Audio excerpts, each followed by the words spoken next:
Moving to our next story, the number of dogs stolen across the UK has increased by almost 7% in just 12 months. That is an average of 5 dogs stolen every day in 2017. It's a staggering statistics that our next guest experienced firsthand. Well, 12 years ago, Debbie Matthews, the daughter of British television star Bruce Forsyth, had 2 Yorkies stolen from her car. And Debbie joins us now in the studio. Really good to see you, Debbie. Thanks for coming in. Tell us what happened. Well, like lots of people for generations have just left their dogs in cars, popped into the shop. When I came out, my car window had been smashed and both the dogs had been stolen. And it was just the most devastating, heartbreaking. I think it's the disbelief that somebody could actually do that. It's just terrible. How did you get them back? Well, we were told by dog loss just to let it go for a week, let them be sold on. They were both neutered, so they wouldn't be used for breeding. So they may be sold on quickly. And after a week, we went on, we were in the newspapers, we did a live appeal on GMTV, and the first morning we did the appeal, Widget was found. He'd been sold in a livestock market in Southall.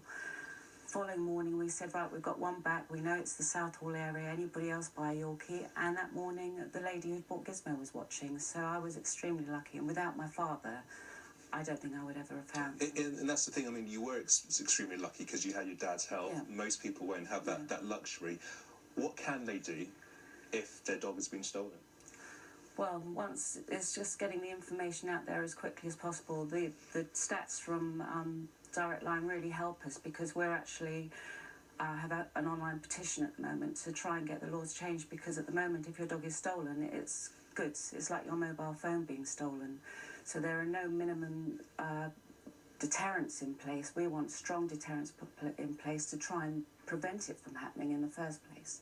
But get it on social media, get to the local papers, just get the information out. You can, if you do it fast enough and you get enough information out there, some dogs are returned very quickly because they're too hot to handle.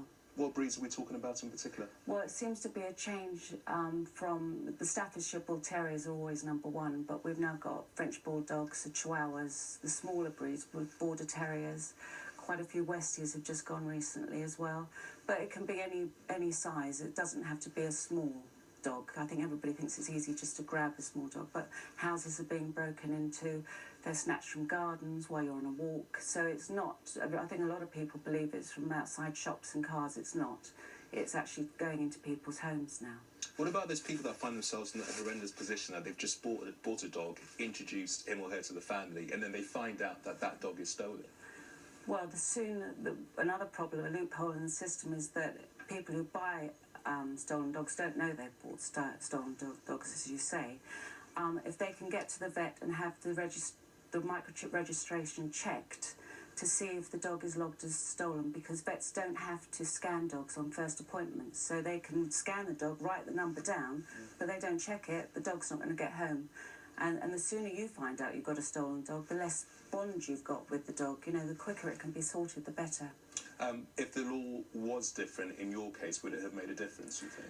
I think if you had a minimum custodial sentence in place and the police were able to prioritise dog theft, at the moment they don't prioritise theft of goods. It's, you know, otherwise they'd be running around looking for bikes and garden pots and, you know.